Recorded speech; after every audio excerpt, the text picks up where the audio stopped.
The FBI and federal prosecutors continue to identify and arrest MAGA chuds who were inside the U.S. Capitol on the January 6th failed insurrection. So now the latest arrest is, let me show you this man. All right, he's the guy in the red sweater, not wearing a mask, not concealing his identity whatsoever. And he's got to keep America great again, or I'm sorry, a Keep America Great sweater. Ugly red sweater. So, hey, there you go. Now, that man is identified as Grayson Sherrill. Now, the Charlotte Observer reports, that a newly unsealed complaint charges Sherrill with 3 felonies, knowingly entering and remaining in any restricted building or grounds without lawful authority, knowing and engaging in disorderly or disruptive conduct in a restricted area, and violent and disorderly conduct on Capitol grounds.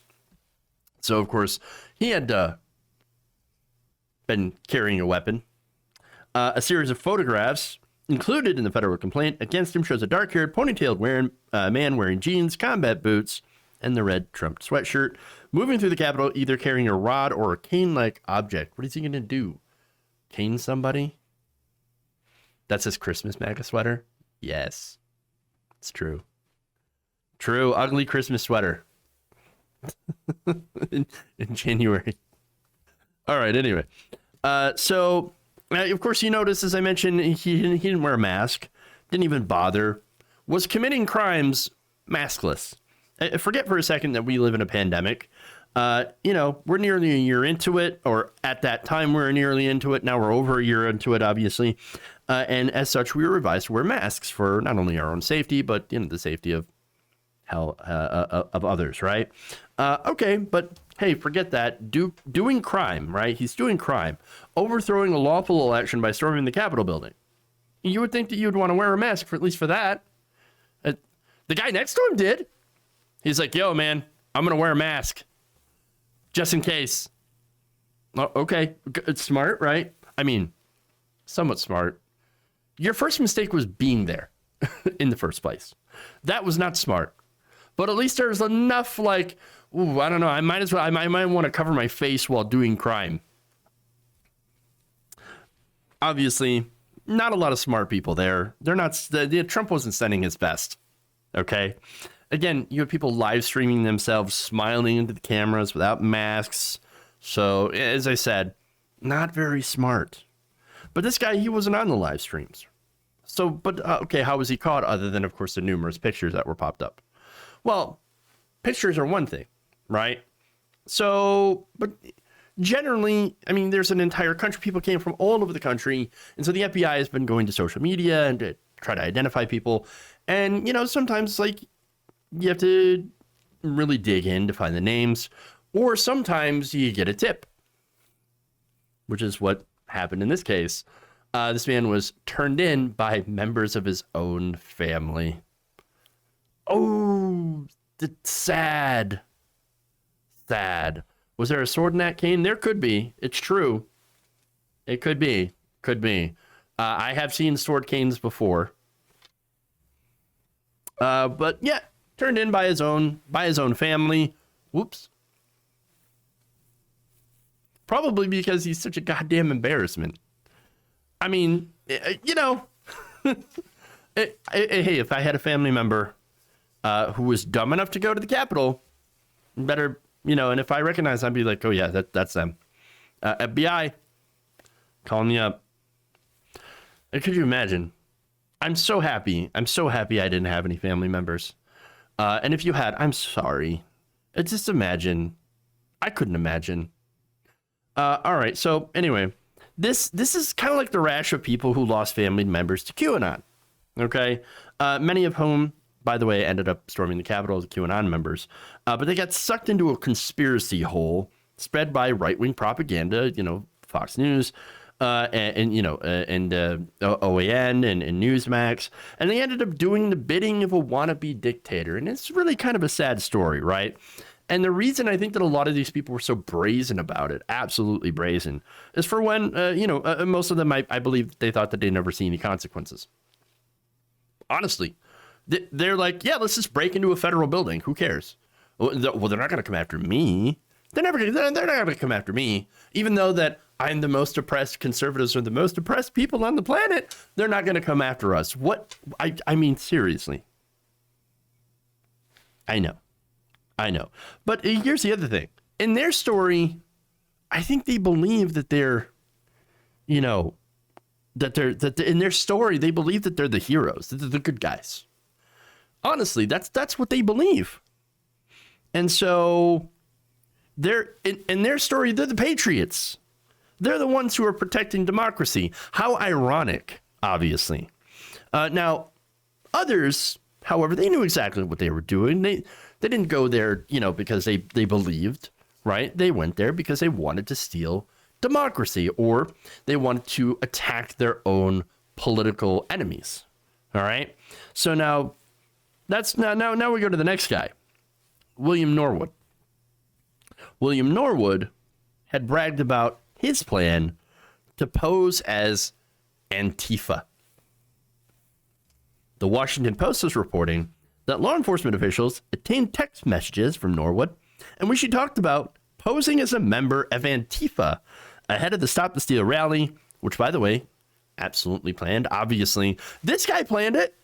He's like, oh yeah, no, I'm going to go to the Capitol. I'm going to dress all in black. I'm going to look like Antifa, and then I'm going to blame them for the violence that I plan to perpetrate.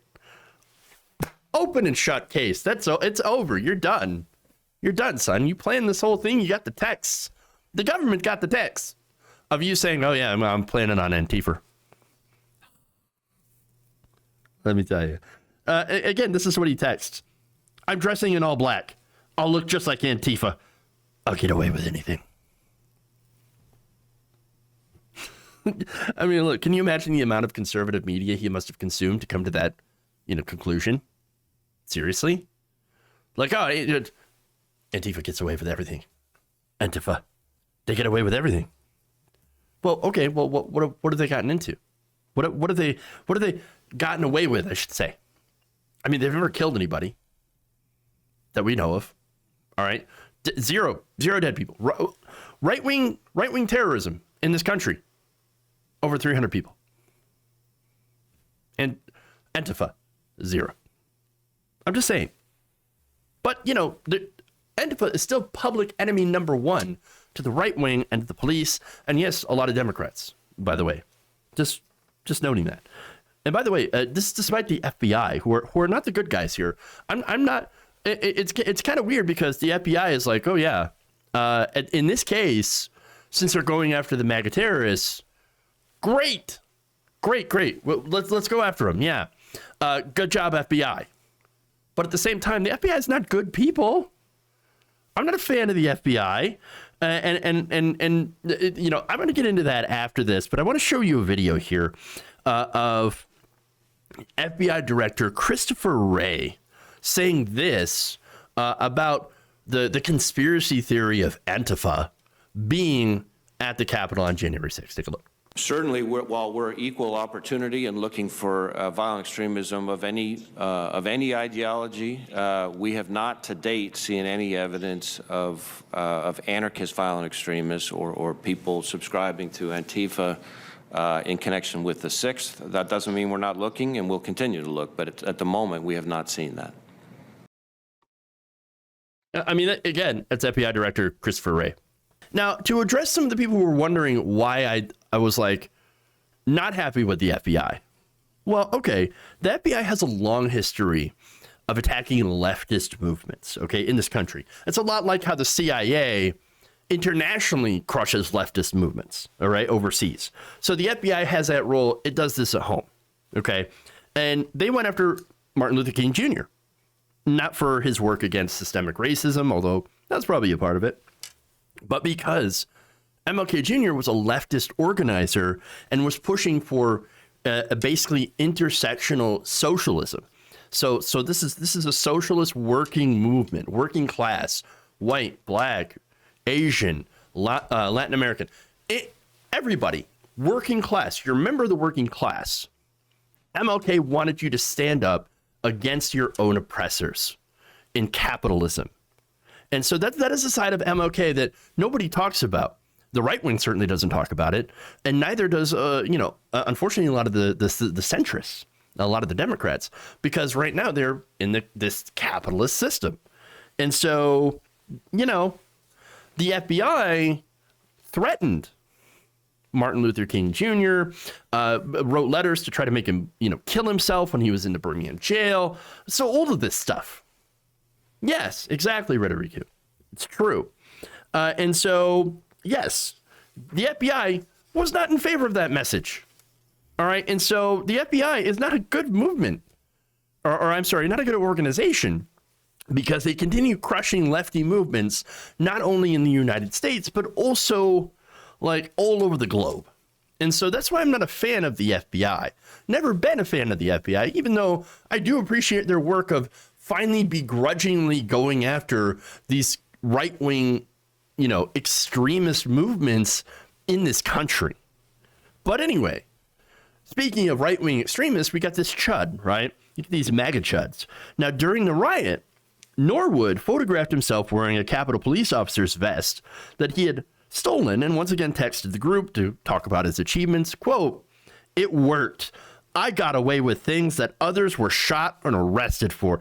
No. Okay. Attacking police officers. Well, okay. How are you going to get that? How are you going to get that vest, right? Well, he got a little violent with some of the police officers. In fact, Norwood was arrested last week and charged with violent entry and disorderly conduct on Capitol grounds, obstruction of justice with Congress, and theft of government property. No charges on attacking police, though. That's very, very interesting. No charges on attacking the police. In fact, he's not been charged with assaulting police officer. Law enforcement officials are, however, scrutinizing text messages he sent where he talked about fighting 4 different cops and then stealing an officer's tactical vest and helmet. Okay. All right. What more do you need? I mean, what more do you need to realize these are the bad guys? These are the baddies. These are the fascists. All right. If you're against Antifa, which is literally just being anti-fascist, it's the name. It's literally in the name here, and it's not a movement. It's an ideology of being an anti-fascist. Is basically something that all Americans should ascribe to be. We should all be Antifa. But like, if you're not, and if you don't want to be, well, I got bad news for you. I got bad news for you, brother.